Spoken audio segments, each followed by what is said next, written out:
Welcome to another episode of DD on the Spot. As always, I'm your host, Ryan Johnson. And before we get into it with our guest here today, I'd like to remind everyone, if you enjoy this content, to please give a like and subscribe down below. I'd greatly appreciate it. We have Tina Lacy on the podcast. She's coming to us from Arizona, where I complain about the heat, so I'd love to hear her opinions on that.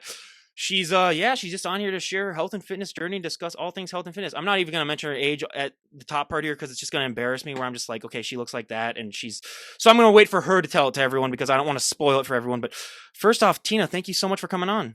You're welcome. Nice to be here. Well, let's just get this right out of the way. What's the weather like today in Arizona? Right now it's only 96. This week we've had some good storms, knocking down trees. We had one come through here. It was like a mini hurricane. It took down four of our neighbors' trees all over the city. It was crazy. And it only lasted 15 minutes.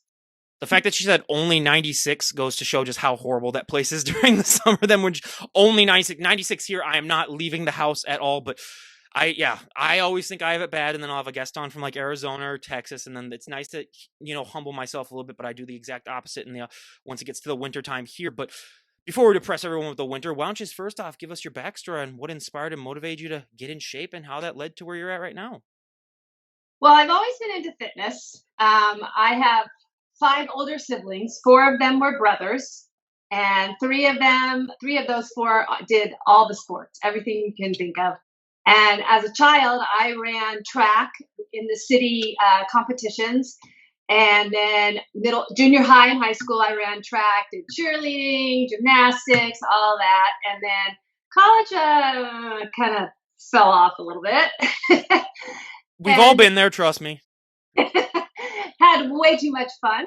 And then as soon as I graduated, I went back, joined a gym, started all the step aerobics class, started teaching aerobics, did that all through my pregnancies, my 4 pregnancies, and then just did that. I was doing classes and just mostly cardio until middle to late 40s. I had a friend who was a bodybuilder. She wasn't doing it anymore, but she knew how to lift weights and stuff.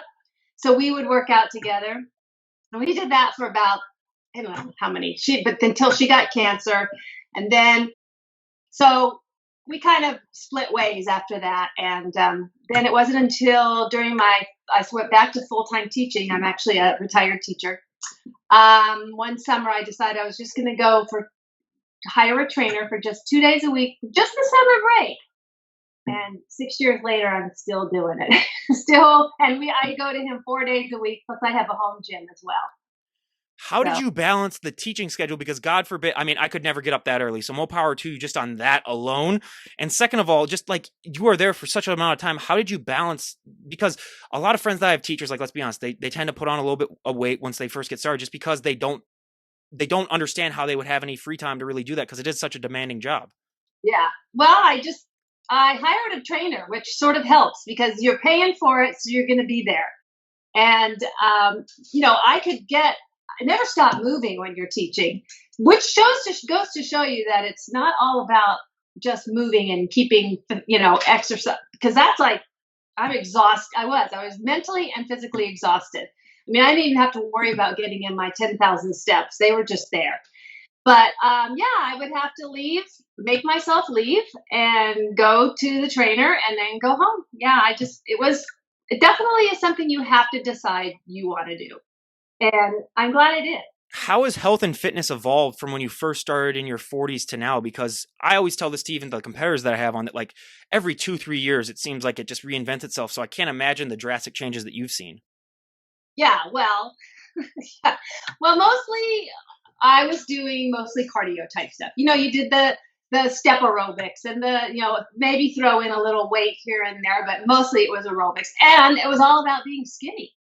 For the women, at least. I don't know about the men. For us, it was like skinny, skinny, skinny. So just burn those calories off. And that's what my goal was. I just wanted to be skinny. I've never been overweight, but I can gain weight. People will always say to me, "Oh, you're so easy for you." And I'm like, no, I have to watch what I'm doing. I just do it. So I can eat. So yeah, it was all cardio. And then my friend introduced me to weightlifting, and I was like, oh, this is kind of fun.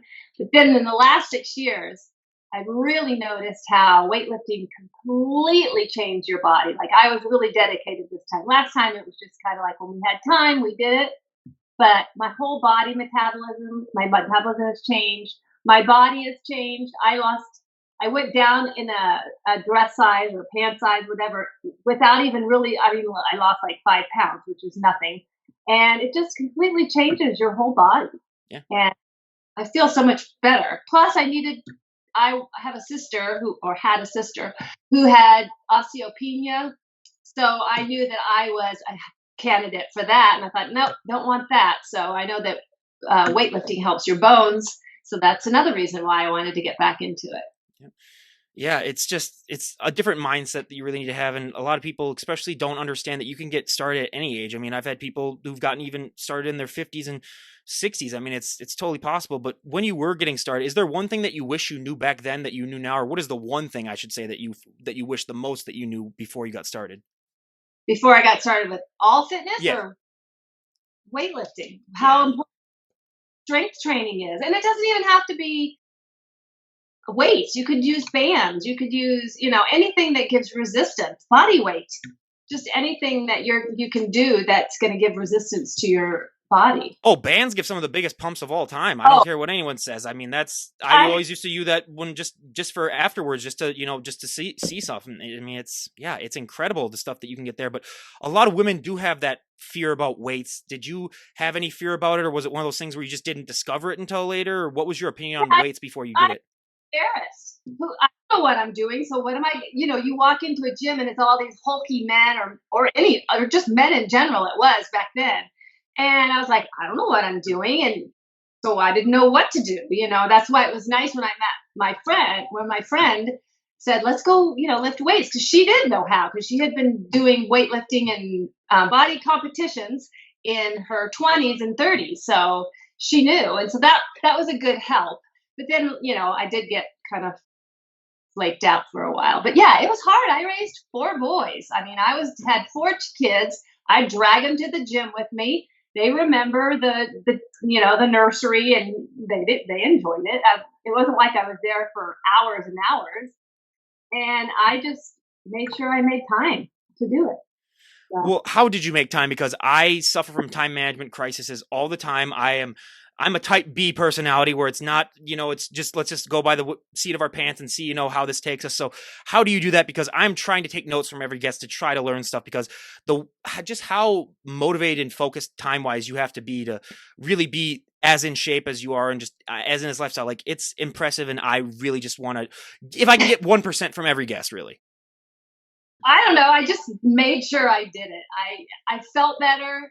Once you start, of course you got to get started.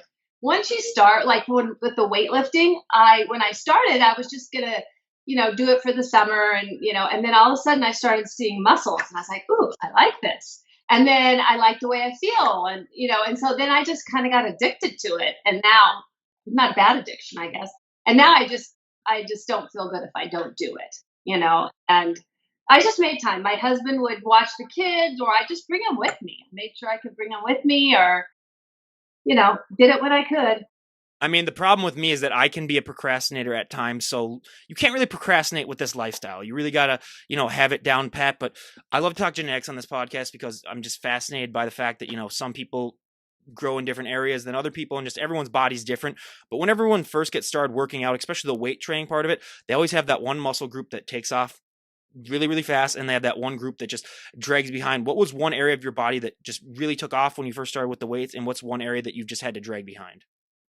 I would say my legs. My legs seem to be uh, go better. What's the word I'm looking for? Work better with the weights. I don't know. My upper body is, I've always been really skinny upper body, and I just want more. So yeah, my legs definitely picked up on the weights more than anything else, and I would say my upper body is draggy. Because I am thin, though, you can see the muscles. He's like, "Oh, but you're so ripped." I said, "But I can hardly lift anything." I said, "It's because for some reason my body type, I get all my weight is from the waist down, like a lot of women, and so yeah, my muscles will show, but that doesn't mean I'm strong." That is another myth that it's actually a positive myth where they think that people that just work out a lot are just automatically just super super strong, and it's like some of them might be, but a lot of it too it's just. And I was more on the skinny side growing up myself too, so that was the only positive really for me, is that you just get veiny easily, and then you just see them Yeah. really just get ripped, and then people are like, oh, you must be so strong, and it's like, please don't make me try to prove it to you, because like then you'll be disappointed in me and I'll be disappointed in myself. But I mean, I guess there is that one benefit, but nutrition wise, that makes up so much more of this lifestyle than anyone really knows about before they first get started. What were some of the bigger nutritional changes that you made when you first got into this, and how, and most importantly, how's it evolved over time? Well, the first thing I remember finding someone on Instagram that I liked. She really emphasized protein, and I was like, "Well, I always ate protein. I didn't, count my calories or count my macros, but I was like, oh, okay, I'm going to make sure I get X amount of protein every day." And that was the first thing I did. All I did was care about my protein, and I was at the point where I was afraid of carbs, like everybody else. It's like I limited my carbs as much as possible. So I was eating protein and mostly fats, I guess. And then as time went on, I realized that carbs are not the devil, and you can eat them, and you can still gain muscle. Actually, they help you gain muscle, and they don't cause fat. The only thing that causes fat is calorie, overload.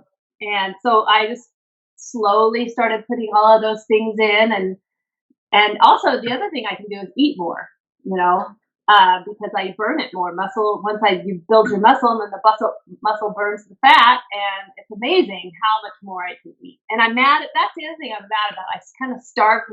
Well, I didn't really starve myself. I just didn't eat as much for years because I didn't want to gain weight, and still scared. But I mean, believe me, we've all had those moments. Even I've had them where you find something out and you're like, if only I'd known this 5 years ago. And then you kind of hate yourself for a couple of days where you're just like, how am I that much of an idiot that I didn't figure this out? But yeah, we all go through, that stuff as well. But what's the one cheat meal that you look forward to the most, or what's your go-to cheat meal, I should say? I can eat salsa, chips and salsa for days. I would eat that for an entire meal. I got too much of a Norwegian stomach in me, so anything spicy or anything really with flavor like that, it's not gonna do too. I'll eat the chips, but yeah, the salsa. Ugh, but more power to. I wish I had that a little bit more of a, willingness in my stomach to, do all that stuff. Doesn't have to be hot salsa. The problem is with my friends, it has to be. They just Oh, yeah, my they're. son's they like it really hot. Oh my god, it is absolutely ridiculous. But this is also so much more of a mental journey than it is a physical journey. And a lot of people just notice the physical changes by saying, like, oh my god, Tina, you look amazing. They won't understand though that mental change that's happened as well, because it's just something that you yourself deal with, and it's 100 times more important than anything else. What has this journey been like for you mentally? Hmm. Hard sometimes. I mean, especially once I got on Instagram, I had this idea that I needed to look like the bikini competitors, and this was took a lot of years. This was like that is just like unattainable unless you just want to starve yourself. I mean, I know they don't do it for the whole time. It's a sport for them, and they go back and forth. But that I thought that's the only way you can get rid of the fat, and get down there and be lean and lean and lean and lean. And then I realized, and it hasn't been just recently where I was like, that's not going to be me. And I'm just going to have to move on with the body that I have and appreciate it, because I don't want to starve myself anymore. That is definitely overrated. I mean, for the results that it gets for what, maybe a couple of weeks, if you're really looking just to do all that stuff. And I'm not just talking about competition, I'm talking about like people in general that just starve themselves just to get that look. And it's like, first of all, I love my sleep, and good luck trying to get a good amount of sleep on that. So it's, how did you deal with the sleep conundrum too? Because that's one thing that I struggled with, where I didn't realize that the harder I worked out, for me personally at least, the harder it was for me to get a good amount of sleep, just because you can get to a certain point where you're so tired that you can't sleep. And I know that sounds really, really dumb to people, but have you struggled at all with sleep, or are you one of those freaks that I hate to talk to that literally just touches the pillow and they're dead? No, never. But I am a 61-year-old woman who's postmenopausal. So that has definitely been an issue. And I also dealt with some kind of anxiety.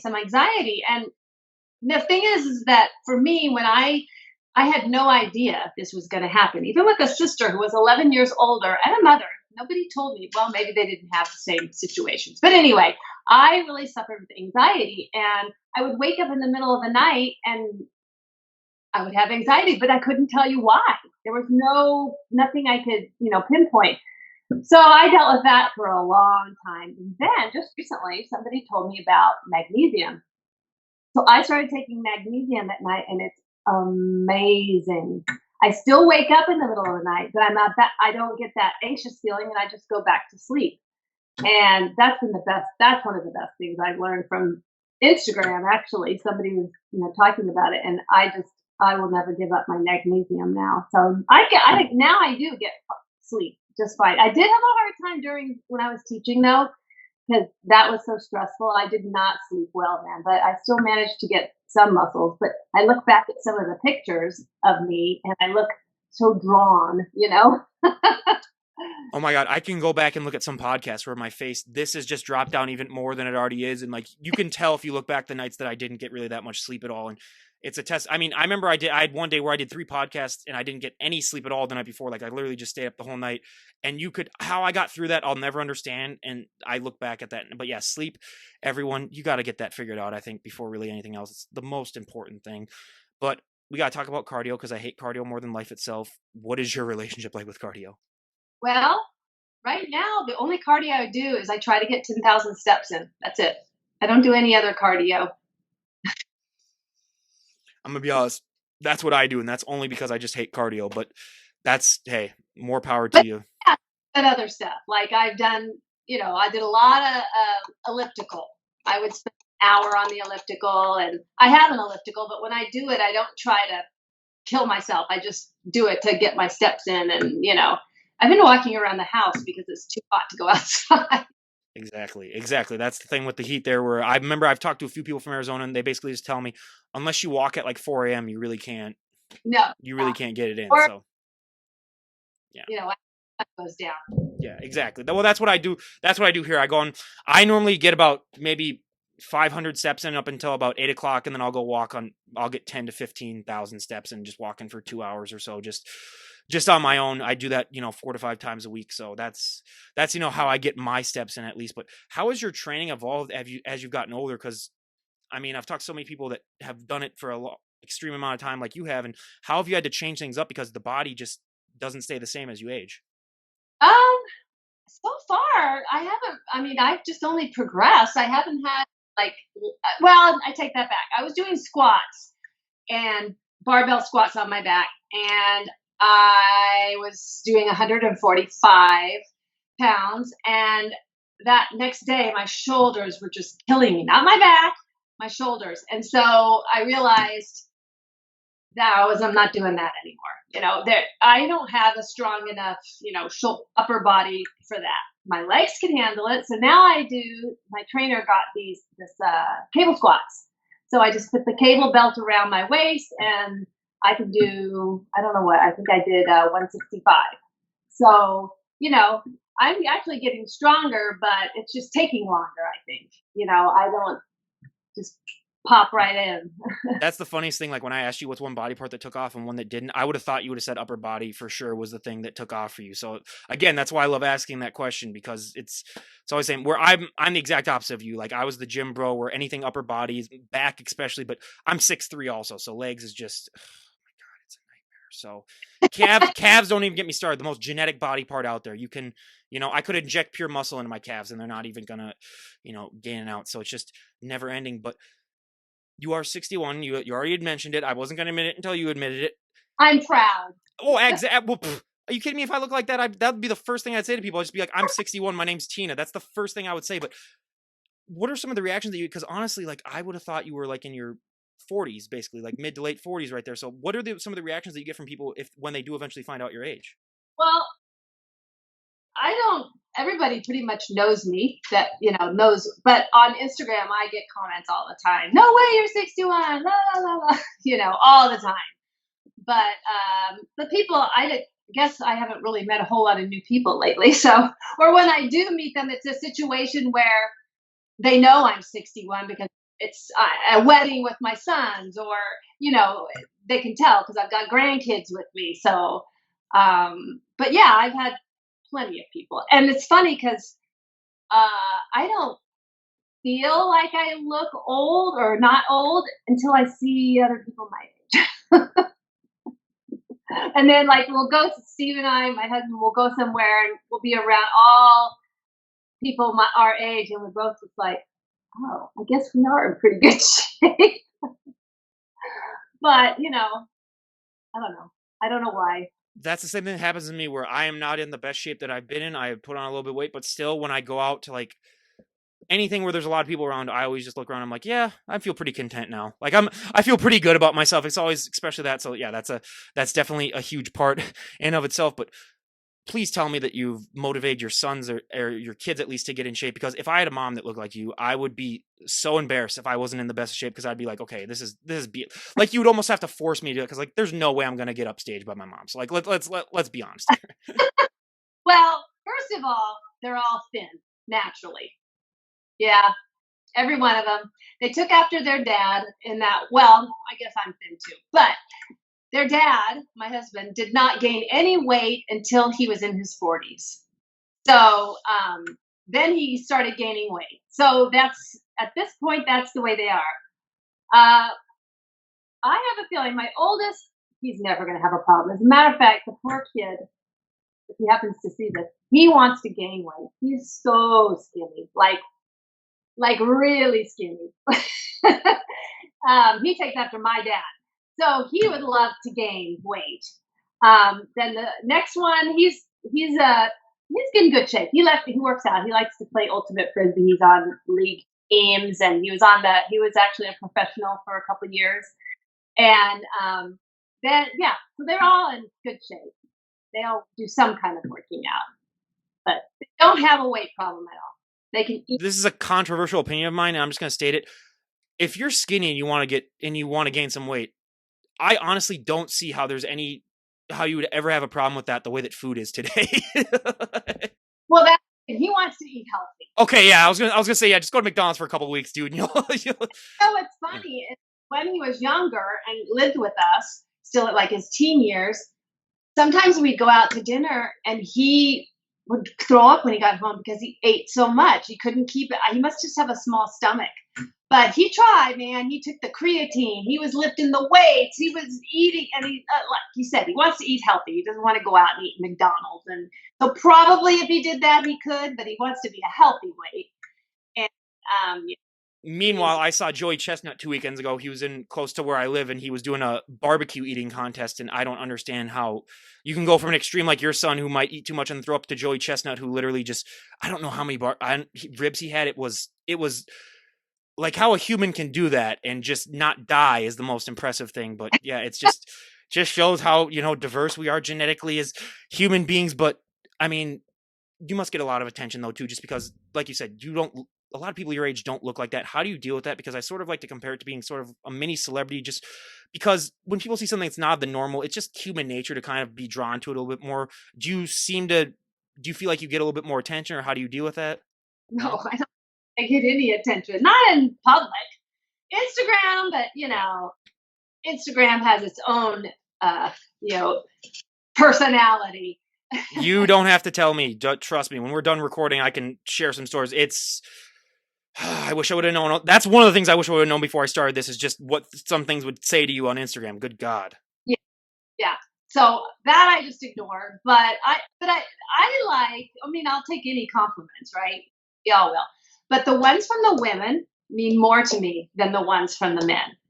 Unless the men, you can tell they're seriously complimenting you because of your hard work. There's the weirdos who'll give you a compliment thinking they're impressing you and they're not. So, but most of when women compliment me, that's what makes me feel good. And the whole reason I started my Instagram was I wanted to help women, encourage women my age. Like, you don't have to stop. A lot of people think, oh, it's over. I'm in my 50s even. They'll say, I haven't done it yet. I'll never be able to do it. And that's just not true. And I'm not saying you can hop in and do what I'm doing right now. But there's always, you start from step one. And if you just give it the mentality that this is going to be my life from now on, I'm going to do this. I'm not looking for big muscles. I'm not looking to be hot. I'm not looking to do anything but to be healthy. Then you can do it. Because if you're getting into it looking for a look, like I was actually, I want to look like Guilty that. here as well, by the way. Yeah. Yeah, then you're gonna fail. I have this other girl that I met on Instagram. She's the exact same age. We're like 2 days apart. She's I'm 5'7". She's only 5'1". She's stronger than I am, and I'm just like, how in the world? I want to be like you. She's like, why? You can do this and this. I'm like, okay, we're both just. So I'm guilty of it too. So Well, you're gonna have to tell me who she is because I'd love to have another guest on that just motivates the crap out of me. Because I've done 2 of these podcasts in person now, and both times I just walked away feeling like, God, you're a piece of crap, Ace. Just because I happen to have a competitor on who was like 3 weeks out, and I was like, okay, this is bullshit. So like, yeah. it's a lifestyle. Yep. Exactly. And this is coming from a guy, like, I have not touched a weight in probably like almost a year, just because I had my own problems where my throat, when I was at my heaviest, I had trouble sleeping at night, where I would get a little bit of apnea just because my traps and I don't know what it was. That the doctor said it was because I was getting so big that it was clogging up my airways a little bit. That's scary. It's really weird. So then I had to like lose things down now, but I'm going to try, once this winter comes around, I'm going to try to gain some stuff back, but I'm definitely not going to go like as hardcore as I went with the training and stuff, just little stuff. But that's why people just got to understand too, like you have to find a balance with it too. And one of the things that I struggled with when I was really in the thick of things was overtraining as well. Did you ever struggle with that at all? Because I know some people, when they first get started, especially, they aren't able to judge properly with their body, like what's enough and what's their limit, because they just don't have that experience. Did you ever struggle with that? And even if you didn't, I mean, how would you? Overtraining right now. Let's be. I didn't want to say right now because I was like, okay, she's been doing it for so long. But I would have, if you would have given me a coin flip, it would have been 50-50 that you were overtraining right now too, because it's human nature for a lot of people too. So it's. Yeah, I kind of cut back a little bit. Like I do 4 days with my trainer and then 2 days at my home, and I was going hard. Both all those. Well, I only do a 45-minute workout with the trainer, so I felt like, oh, that's I can do 2 more days. But then I was getting to where I was always sore and I was always tired, and I was like, okay, let's just cut back. You don't have to do a full-on workout those 2 extra days, but I'll just pick a couple exercises in a body part and do those. And then, and I also stretch. I try to do a 30-minute stretch. I don't ever get it in every day, but I try. I watch a YouTube video that I've been watching since 2020, and I'll do some stretching. And then now my goal is to do a pull-up. So I'll do some pull-up practices, and then I've decided I need to learn push-ups too, and I'll do push-ups. And Have you mastered the pull-up yet? Oh, no. It's so frustrating. So I was given a program, and of course I came to the part where, okay, now do 1 pull-up, 3 sets of 1 pull-up. I'm like, I'm not even halfway to a pull-up. So I pulled out the bands. I wasn't going to do it. So, but I can hang, get all the way up and hang take 30 seconds to go down. So I'm getting there. I do the negatives a lot. So Meanwhile, another Arizonan that's a little bit older than you, Twila Kime, I've had her on a couple times, and she literally does like 20 in a set, and then she'll do like even like variations and stuff like that. But she claims it's because she's skinny too, and I was like, okay, that's not an excuse that like you can be able to do that. I mean, you're just a genetic freak. Who is this? Twila Kime is her name. Twyla? Yeah, Twyla. Yeah, Twyla. That's her name. Yeah. We just went on a walk the other day. We're friends. I've had her on 3 times. Everyone. Yeah, she's great. I mean, she's amazing. She can stretch like no other. She might be the one guest that just like kind of pisses me off in a good way. Like every time I'm done talking to her, I was like, okay, I need to like get serious now about. So inspiring. Like it's ridiculous. She's strong. She's flexible. She's amazing. Yes. God, now I haven't had her on in like a year now. I got to have her on again now that I get talked about it on this. From me. Yeah, that's awesome. Hey, next time we have you on, we can just have both you guys on. Then we can just kill 2 birds with 1 stone. Then, but yeah, that is great. And how is there anything that especially one thing that I find that's so positive about people as they gotten older and they still stay in shape and they still work out is that they're able to do stuff that most people their age can't do. Is there anything specifically that like you have been aware of that you can do that a lot of people your age can't do still just because of the benefits of working out and staying in shape? I don't know for sure because I don't really worry about what other people are doing. But what I do is I can run around with my grandkids. I babysit two of my grandsons twice a week. Well, actually, three of them. And one of the things we do is one of the ways I get in my steps is I go, "Hey, Asher, let's go run," and we run around the house and we set up a little obstacle course and we jump over things and and it's just like those are the kind of things that maybe I don't know what other people. That's probably putting you in the 1% for people your age, if I'm being completely honest. So, yeah. And that's what I want to be able to do is, carry them around and go places with them and go to Disneyland and be able to walk for 8 hours a day. Plus, you get the best bicep workout carrying the kids too. So, I mean, That's right. that's a benefit right there. So, I mean, it's that little things too that I think really need to be stressed about, like that you can do because, like my brother, he's had back problems his entire life, and he stopped. He was a professional baseball player, and he stopped because the doctor told him like if you ever want to have kids and play with your kids, like you need to stop now. But just the little things that people don't understand that just a little workout now and just getting into it, it can really help your longevity and really help your quality of life, which is something that I wish a lot more people would really understand. But for people just getting started working out, especially if they're older, what is your number one piece of advice that you'd like to give someone? Like if they were to walk up to you and say, I really want to get in shape, but I just don't know how. I would say get a trainer. And, people say, well, I can't afford a trainer. I'm like, well, maybe you should give up going out to eat a few times a week. Maybe you should not buy the junk food. Maybe you should cut back on your entertainment. I don't know. What's more important to you? Your entertainment, your eating out, all of those things, or your health? I mean, and if you just do it once a week, you can learn from them. If you don't want to keep them like I did, that was my plan. I thought, well, for 2 months, I'll work out with him and I'll remember all the things and then I can get out there and do it. Well, then maybe you can do that. So get a trainer, or if you can't get a trainer, because that friend of mine that I told you the same age as me, she did research. She just researched everything. She, podcasts and research on the internet. You can find all kinds of information and start, just start. And I would say just start by, if you don't do anything, start by walking, and find a can and, do something with that. If you don't want to join a gym, you're too embarrassed, just start doing something. Well, when it comes to exercise, what is your favorite exercise and what is your least favorite exercise? Well, weight training is my favorite, of course. Out of the weightlifting moves, then what is your favorite? What is your least favorite? Depends. Let me see. Probably squats. Yeah.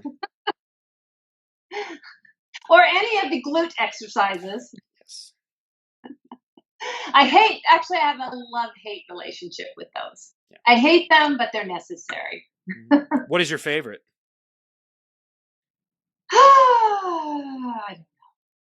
For me, it just depends on the week, really. I might like a tricep pull down, or I might like a row, or I might like a chest press, or, lower body was the same for me, where I absolutely hate it because you knew that you'd have to wake up the next day and probably crawl out of your bed. So it's just, I can't really, it really depends. Actually, for me, the thing that I actually enjoyed the most and got the most burn is because I was a pitcher. So we would do the forearm things where you would have a string attached to a weight, and then you'd have like a thing where you go like this then. Oh, yeah. And curl it up. That's the biggest burn I've ever gotten in my entire life. I don't care what anyone says. Like, you feel like you just can't. And I would do that in the middle of the school day when I was working out. So then go and try to write, like, take notes during a lecture or something like that afterwards. It's ridiculous trying to even write then when your forearm is basically just twitching the whole time. So you're just, oh God. Yeah.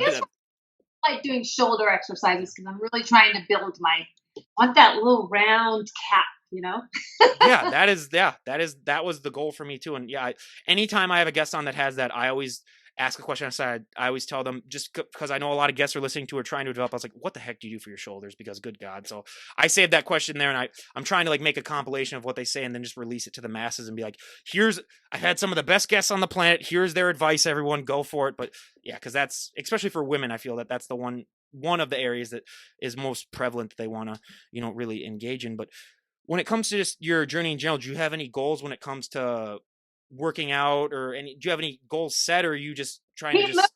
Yeah, not hurt. yeah, Because then, the last thing I want is to get hurt and not be able to do it anymore, mhm, yeah. Uh, so I'm just trugging along and doing what I can and trying to get stronger, but not get hurt. That's Well, the biggest. speaking of strength, what's your most uh, what would you say is the lift that you're most proud of? Hmm, good question. I don't know what I would say. Squats. Yeah, I mean, yeah, if you're doing 145s for, yeah, that's pretty damn impressive. So yeah, that would, I mean, for me, it would probably be around, yeah, I was probably benching. I think I did like 285 when I was at my biggest. I did it for reps, and that was probably the most impressive thing I've ever done. So yeah, the fact that I could, you look at me now and then you think about that just shows how I've fallen off a little bit, everyone. But no, it's, again, I love having guests like her on, everyone, because they inspire me as much as they inspire, any of the guests. But where do you think this motivation comes from to keep with this lifestyle? Because there are going to be days where you're going to feel down and you don't feel like doing it. You can lie and say you never have those days, and I'll nod. No, No, oh, okay, yeah, because I have some guests that claim that that's never happened. I just nod my head oh, and I say, okay, yeah, that's fine, but I know deep down that you're lying. But how do you deal with those days? well, if there are days that I go see my trainer, I have no choice. Like that's one good thing about it. And I just sometimes I just don't do it. Sometimes you just gotta give in. But I know that I'll never be able to stop. I've been doing it my whole life. So, um, if I don't do it, then I don't feel good.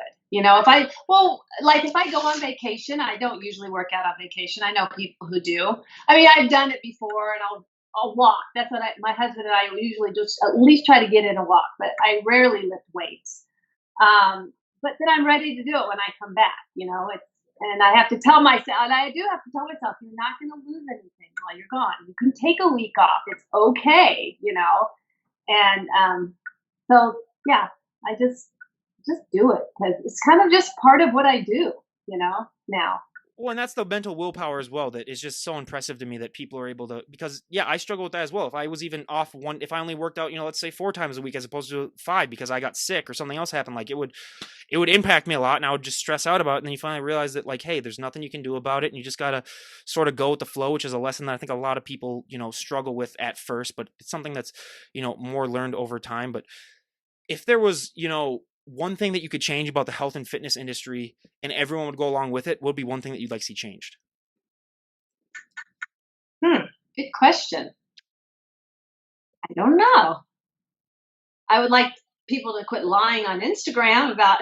Yes. I don't know if that's the health and fitness people. Oh, yeah, I guess it is. Yeah, the lies on Instagram or not even just Instagram, in social media or anywhere.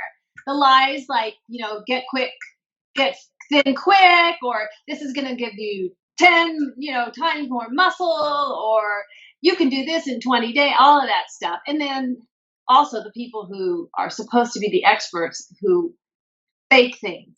Oh, here's my bicep. Well, you know you can tell it's not real, or they're You taking. kind of inflated it a little bit, like, let's be honest. Yes. Well, saw a couple of these reels of this guy who calls out people, and he's like, look at the locker behind him, it's curved, and yeah, or the women too, some of those women with those humongous booties, and you're like, you can't have a flat stomach and a 25-inch waist and that humongous booty. Yeah, I wish that would have.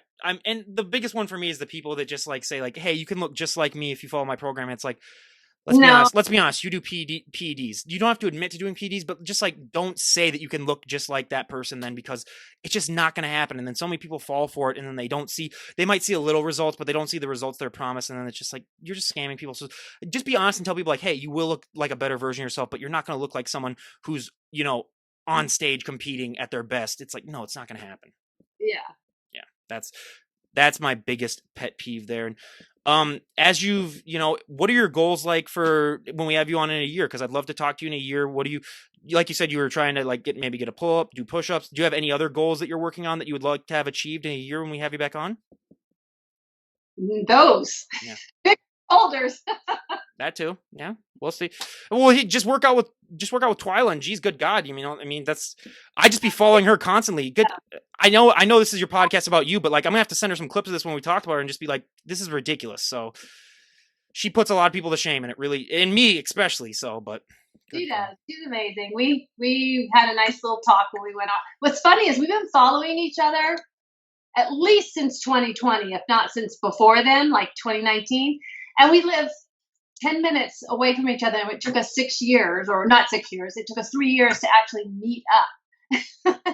She actually ran into my friend at their Anytime Fitness, but I didn't work out at that one. So yeah, it's crazy.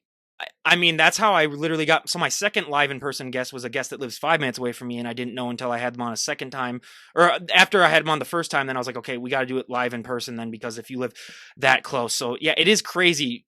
Just a small world when you finally realize with some people, you're like, wait, you do this on Instagram and you live like that close to me? Like, what's? Yeah. I've had that a couple times where it is really, really funny. But when it comes to a coach, what to you makes a coach a good coach? Because so many people out there, they fall victim to the fact that in my opinion, and from a lot of guests that I've had on, if you were to do it percentage wise, I'd think that there's more bad coaches than good coaches, just because, like you said, there's a saturation of people who, overqualify themselves, or they really don't know that much they're talking about. But when it came to finding your coach, how did it go, and what makes a good coach to you? Because other people require different coaches. Like some people might require a best friend coach or a drill sergeant, or what to you makes a coach a good coach? Because they do vary, and I like to just throw them out there so that people, when they're looking for coaches, might have a better understanding of what to look for.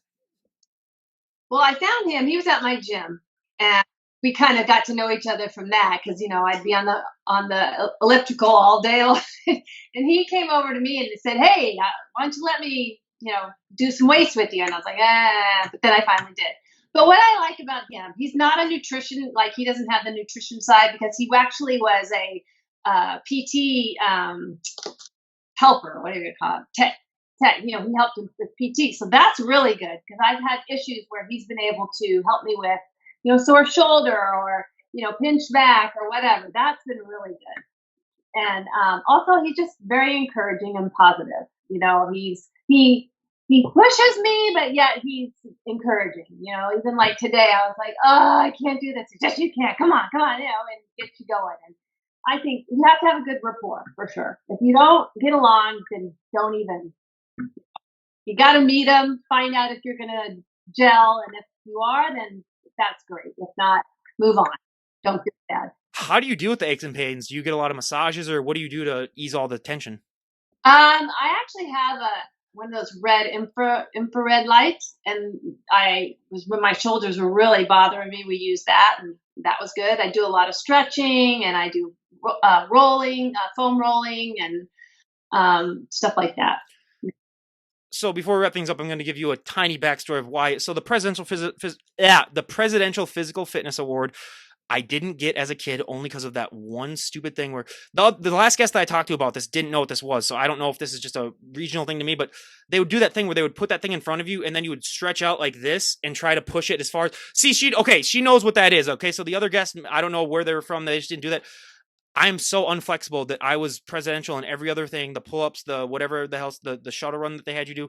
I didn't get it in that one. So I still have a grudge against that. So when you mentioned being flexible and stretching, I'm just like, okay, brag about it. I am one of the least flexible and, people around. So, that, I've been doing stuff like that since I was a kid yeah. too. I was a cheerleader, so we were doing splits all through high school and college. I mean, I just could do that, and it helps that if you started when you were young. I mean, look how flexible kids are. So yeah.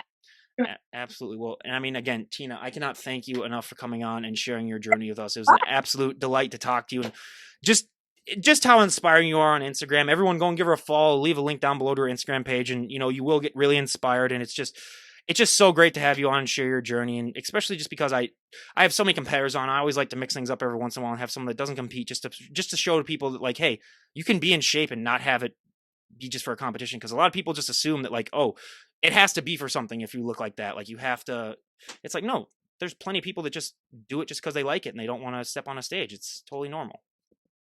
Yeah, absolutely. So again, everyone, go and check out Tina. And again, Tina, thank you and so much for coming on. I really appreciate it. Thanks. All right, everyone. This is Ryan Johnson, DD on the spot, signing off. Have a great day, everyone.